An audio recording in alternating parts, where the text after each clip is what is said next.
My name is Ava Thompson, 29 years old, and despite growing up with wealthy parents in Cincinnati's exclusive Willow Creek neighborhood, I've spent my adult life proving I could make it on my own. I built a successful career in architectural design without my father's connections.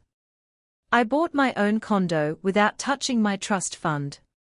And I fell in love with Ethan Brooks, a brilliant software developer who grew up with nothing but made something extraordinary of himself.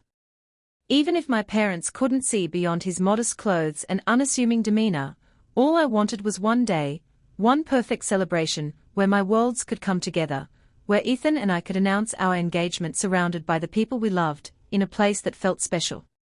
Now, my parents had taken even that away with barely a week's notice.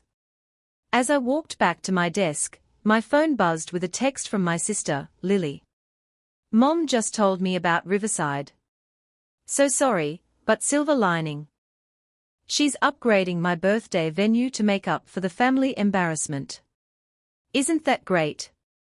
I stared at the message, reading it 3 times before the meaning sank in. They hadn't cancelled because of the cost. They'd cancelled because they were embarrassed, of Ethan, of our engagement, of me. And somehow that wasn't even the worst part. Lily's birthday was the weekend after our cancelled engagement party. Growing up in the Thompson family meant understanding that appearances mattered above all else. My father built Cincinnati's largest commercial real estate firm through connections forged on golf courses and at charity galas. My mother served on the boards of the city's most prestigious cultural institutions, ensuring our family name appeared in all the right society columns. Lily thrived in this environment. 2 years younger than me, she embraced the family legacy, dating only men from appropriate backgrounds and pursuing a law degree not out of passion, but because it was expected. She became the daughter my parents had always wanted, polished, predictable, and perfectly aligned with their values.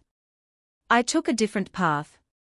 In college, I volunteered designing community centers in underserved neighborhoods instead of joining my mother's sorority.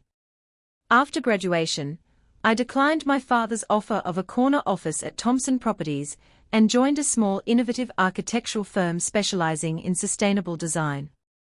Each choice widened the gap between us. But I believed my parents respected me for forging my own way, even if they didn't understand it. Then I met Ethan at a tech conference where I was presenting on smart building design.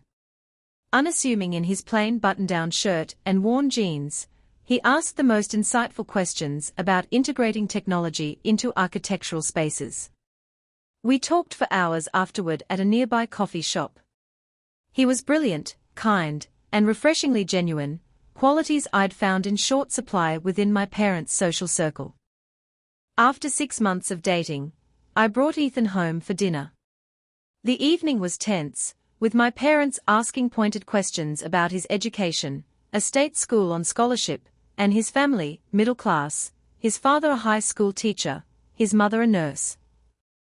My father barely concealed his disapproval when Ethan mentioned he still drove his college car, a 15-year-old Honda that ran perfectly well. Well, at least he's resourceful, my mother had whispered to me later that night, as if frugality were an exotic trait she was trying to be open-minded about. I'd chosen to believe they just needed time to see the man I saw, to appreciate his brilliant mind and generous heart rather than fixating on his bank account or pedigree. When Ethan proposed 6 months later, with a simple but meaningful ring he designed himself, my parents offered lukewarm congratulations and immediately suggested a long engagement. Just to be sure, my father had said, "Marriage is a lifetime commitment. You want to know someone completely before taking that step."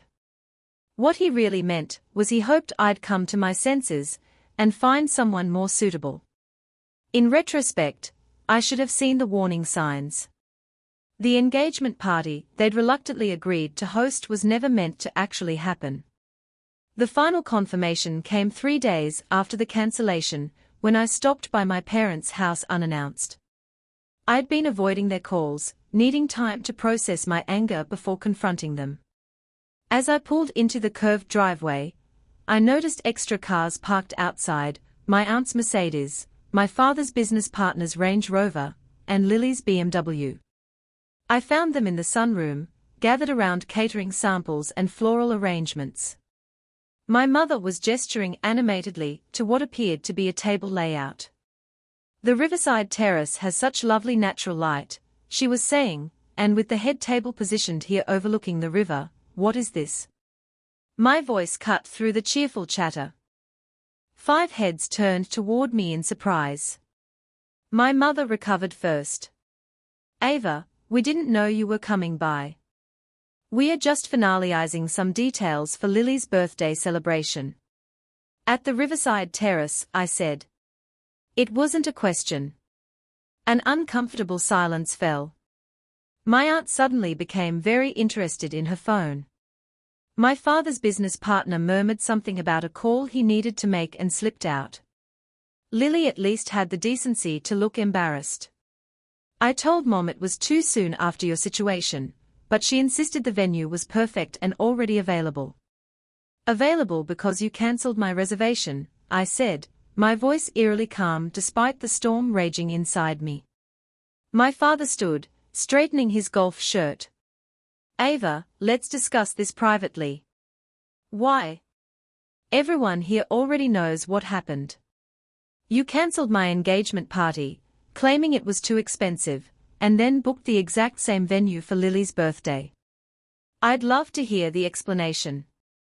It's not that simple, dear, my mother began, her society smile firmly in place. With the guest list we've cultivated for Lily's event, the Riverside makes perfect sense.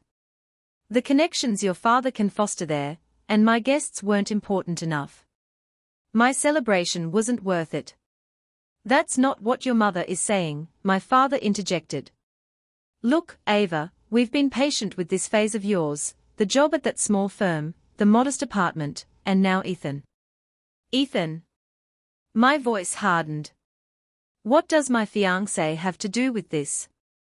My parents exchanged a look I'd seen too many times before, the one that preceded some difficult truth they felt obligated to share for my own good. He's just not suitable, my mother finally said. Not for someone with your background. He's nice enough, but he has no ambition, no family connections, nothing to offer. Except love, respect, and support, I countered. Things that actually matter. My father sighed heavily. Your fiancé isn't good enough for this family, Ava. And deep down, you know it. We are simply trying to save you from making a mistake you'll regret. The words landed like physical blows. I'd suspected their disapproval, but hearing it stated so bluntly shocked me to my core. In that moment, surrounded by party preparations meant for my sister but not for me, I finally saw my parents clearly, their conditional love, their shallow values, their absolute certainty that they knew best. I walked out without another word, my mind reeling. That evening, I sat in my condo with Ethan, tears streaming down my face as I recounted what had happened. He listened quietly, his expression more sad than angry. When I finished, he took my hands in his. I'm sorry they hurt you, he said softly. But I'm not surprised by how they feel about me. I thought they'd at least try to get to know you, I said, wiping my eyes. I thought family mattered more than money. Ethan gave me a sad smile. Some people can only see value in things they already understand. Your parents measure worth in a specific way, and I don't fit their metrics. His calm acceptance only made me more determined. Let's host our own engagement party, I suggested suddenly. Something simple but meaningful. We don't need the Riverside Terrace. We don't need their approval. Ethan hesitated. Are you sure? This is your family, Ava. I don't want to be the reason you cut ties with them. You're not the reason, I assured him. Their behavior is. Please, let's do this our way. Over the next 2 days, I channeled my hurt into action. I found a charming rooftop venue at a local brewery, reached out to friends, and designed digital invitations. It was coming together beautifully, a celebration that reflected who we really were, not who my parents thought we should be. Then came Friday morning and a call from Lily. "Mom's invited the Hayes family to my party," she said without preamble. As in Jonathan Hayes's family. My stomach sank. Jonathan was Lily's ex-boyfriend, the son of a prominent banking family whom my parents had adored. They'd been devastated when Lily broke up with him last year to date Ryan, a pharmaceutical sales rep they considered beneath her. Now, the invitation made perfect sense. They were trying to orchestrate a reunion.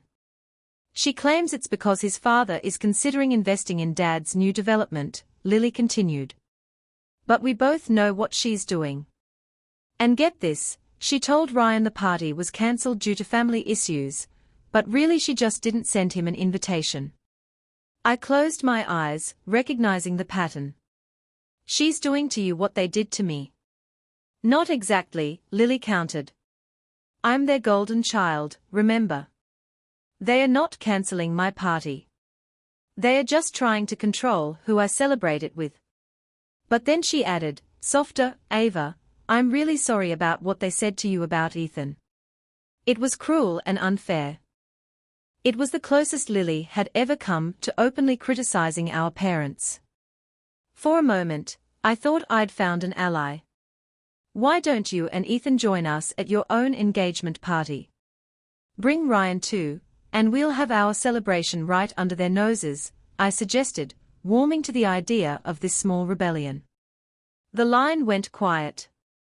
I can't do that, she finally said. Dad's announcing my promotion to junior partner at the firm during the party. I've worked 3 years for this, Ava. I can't jeopardize it, even for you. The familiar disappointment settled in my chest. So you'll let them manipulate your life as long as there's something in it for you. What about Ryan? I'll make it up to him. Look, not all of us can afford to burn bridges with the family, Ava. Some of us have practical considerations. After we hung up, I sat at my desk, staring at the half-finished invitations on my computer screen. Even my small act of independence felt hollow now. I could host my own party, but the people who should care most, my family, would still be across town celebrating without me, continuing as if my feelings and choices didn't matter. Ethan found me like that an hour later, my engagement ring glinting in the light as I twisted it around my finger, wondering if I was fighting a battle I couldn't win. Saturday morning, the day of what should have been our engagement party, I woke to find Ethan already dressed and sipping coffee on our small balcony. I was thinking, he said when I joined him, maybe we should go to Lily's party. I nearly choked on my first sip of coffee. What? Why would we subject ourselves to that? Because running away and hosting our own party feels like admitting they've won, he said thoughtfully. But showing up, being ourselves, not letting them dictate our actions, that's standing our ground. They'll be horrible to you, I warned. They'll make snide comments and treat you like you're invisible. Ethan shrugged. They already think I'm not good enough. What's the worst that could happen? By the time we arrived at the Riverside Terrace that evening, I'd worked myself into such a state of anxiety that my hands were shaking. The venue was stunning, floor-to-ceiling windows overlooking the Ohio River, crystal chandeliers casting a warm glow over elegant table settings, flower arrangements that probably cost more than my monthly rent. My mother spotted us first, her practiced smile faltering for just a moment before she composed herself and glided over. Ava, what a surprise.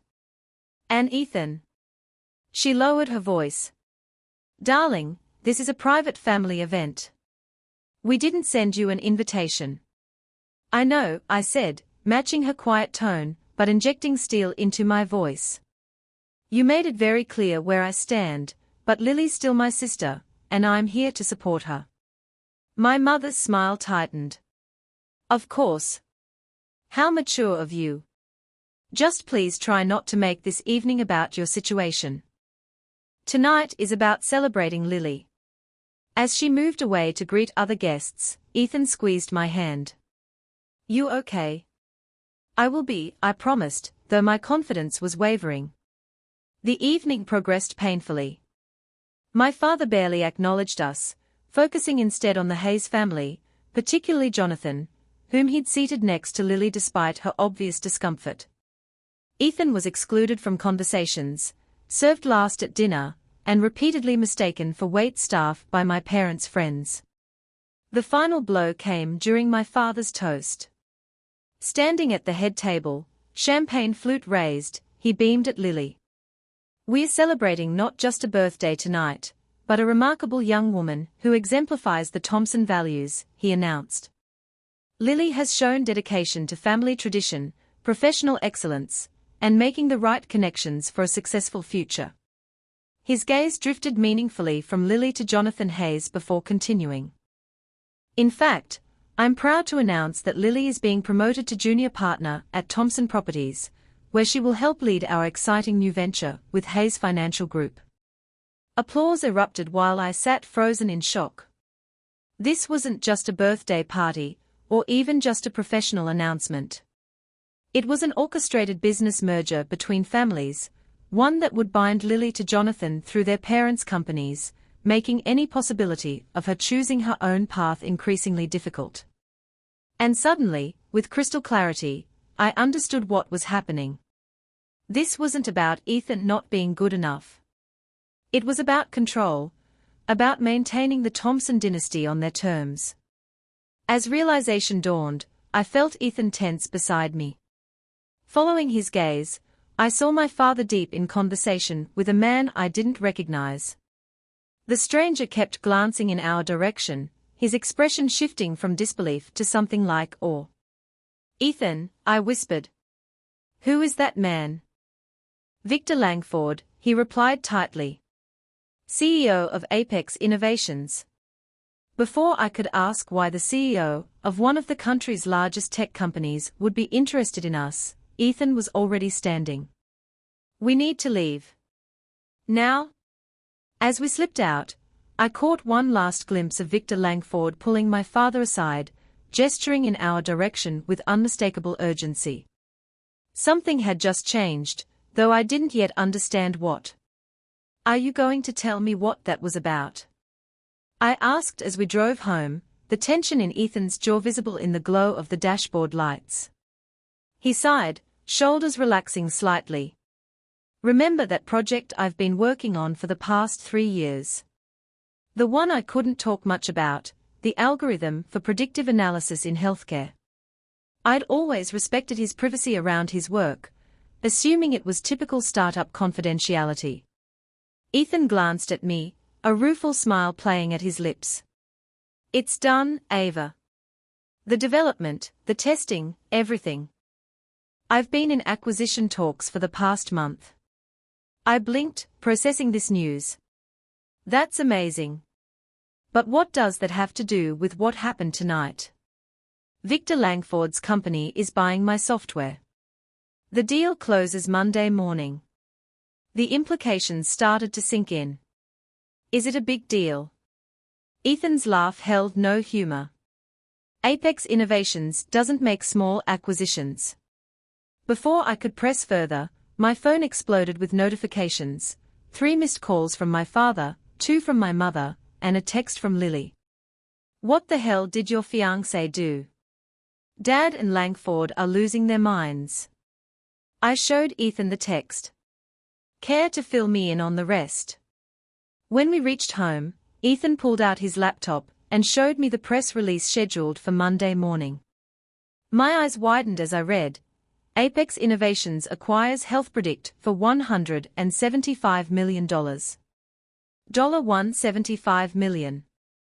I gasped, looking up from the screen. "Ethan, this is life-changing." He acknowledged it quietly. "That's why I've been so distracted lately, the negotiations, the legal reviews, the planning." He took my hands. "I wanted to tell you, but the confidentiality agreements were ironclad until the deal closed." My mind raced, connecting the dots. "So Victor Langford recognized you tonight?" That's why he was talking to my father. Apparently. Ethan ran a hand through his hair. I guess he thought your father already knew who I was. Just then, my phone rang again, my father. I hesitated, then answered on speaker. Ava, he began, his voice unusually deferential. Is Ethan with you? I'd very much like to speak with him about a potential opportunity. It's nearly midnight, Dad, I replied, my voice cool. What opportunity could possibly be so urgent? A pause. Victor Langford mentioned that Ethan's company has developed some extraordinary healthcare technology. Thompson Properties is expanding into the medical office sector, and would be very interested in discussing potential collaborations. The audacity was breathtaking. Hours ago, my father couldn't be bothered to acknowledge Ethan's existence. Now, sensing a business opportunity, he was falling over himself to connect. Actually, I said, a plan forming in my mind, we'd love to discuss this further. How about brunch tomorrow, say 11 a.m., at the Riverside Terrace? My father readily agreed, promising to make the arrangements immediately. After hanging up, Ethan looked at me questioningly. The Riverside Terrace. Are you sure? Absolutely, I said, my determination growing stronger. If they want to talk business with you, they can do it where our engagement party should have been, and they can face exactly who you are, not who they assumed you were. Ethan smiled, but his expression remained concerned. Ava, I never wanted my work or money to matter in our relationship. That's why I drive an old car and wear simple clothes. I wanted to be valued for my ideas, not my bank account. And I do value you for that, I assured him. But tomorrow isn't about the money. It's about showing my parents the consequences of judging people based on appearances, and about reclaiming our dignity on our own terms. As we prepared for bed, my phone buzzed with a text from my father. Brunch confirmed. Riverside Terrace private room. Looking forward to discussing this exciting opportunity with Ethan. The stage was set for our own version of justice. The Riverside Terrace looked different in daylight, less imposing, more transparent. Sunlight streamed through the windows, casting long rectangles of light across the polished floors. No hiding in shadows today. My parents arrived first, dressed in their Sunday best, faces carefully arranged in welcoming expressions. Lily came too, curiosity apparently overriding her embarrassment. She'd brought Ryan along, a small act of defiance I quietly appreciated. Ethan and I entered last. He wore the same simple button-down shirt and jeans he'd worn when we first met, a deliberate choice we'd discussed that morning. I dressed professionally but modestly, architect Ava, not Thompson heiress Ava. Ethan, wonderful to see you again, my father boomed, extending his hand with newfound enthusiasm. Victor Langford speaks very highly of your work. Very highly indeed. Thank you for arranging this, Ethan replied politely, his demeanor unchanged from every other interaction with my parents, respectful, but unimpressed by their status. We settled at the table. Mimosas and coffee appeared, and my father launched into an obviously rehearsed speech about exciting synergies and mutual opportunities. My mother nodded along, occasionally touching Ethan's arm to emphasize a point, the same Ethan she couldn't be bothered to speak to directly a week earlier. When my father finally paused for breath, I placed a folder on the table, a copy of the acquisition documents Ethan had shown me, with his permission. Before we go further, I said calmly, I think we should be clear about what we are discussing. I opened the folder, turning it to face my parents. Ethan isn't just developing healthcare technology. He founded HealthPredict, which Apex Innovations is acquiring tomorrow for $175 million. My father's face went pale as he scanned the document. My mother's smile froze, her eyes darting between Ethan and the paper. I believe, I continued, that Thompson Properties actually approached Apex last year about partnering on their medical campus, and were declined. Isn't that right, Dad? The silence that followed was deafening. My father cleared his throat, composure slipping for perhaps the first time in his professional life. I wasn't aware of the scale of Ethan's involvement, he admitted. This is certainly impressive. My mother recovered more quickly. Ethan, you should have told us. All this time we thought, she trailed off, realizing there was no acceptable way to finish that sentence. Thought what? I prompted. That he wasn't good enough, because he drives an old Honda. Because he doesn't flash his wealth or connections. Lily was staring at Ethan with new eyes. Wait, Health Predict. Ryan applied for a position there last year. They are incredibly selective. Ryan nodded, looking sheepish. I didn't get past the second interview. Too many qualified candidates. Ethan hires people based on their skills and character, I explained, not their pedigree or connections. Novel concept, isn't it? The implications were sinking in. The man they'd dismissed, the engagement they'd tried to undermine, the celebrations they'd cancelled, all based on assumptions about worth that were both wrong and shallow. We obviously misjudged the situation, my father said stiffly. Perhaps we could start fresh, host a proper engagement party for you both at the Riverside, of course. No expense spared. I looked at Ethan, who gave me a small nod of support. That won't be necessary, I said. We are having our celebration next Saturday, at the Mill Creek Brewery rooftop. Simple, meaningful, with people who've supported us all along. Rising from my seat, I continued, I didn't come here for apologies, or to change your minds about what matters. I came so you would understand what you lost with your judgment, not just a successful son-in-law, but a daughter who needed you to see beyond your own narrow definition of value.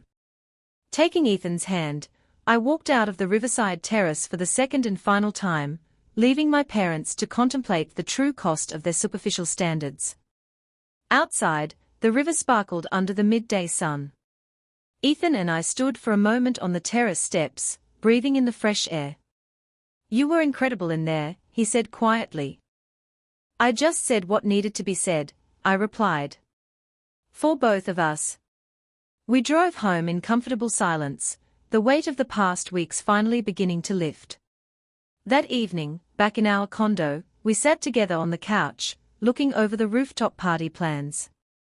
Friends had already started RSVPing, people from my firm, Ethan's colleagues, old college friends who cheered us on from the beginning.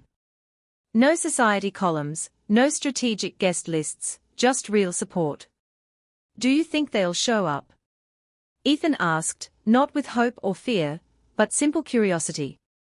I shrugged. Maybe. Maybe not. Either way, it doesn't change anything for us. He pulled me closer. I never wanted to be the reason your family drifted further apart. You're not, I said firmly. They made their choices long before you came along. I just finally stopped pretending those choices didn't hurt. The next Monday morning, the press release went live. Health Predict's acquisition made headlines in tech and business circles.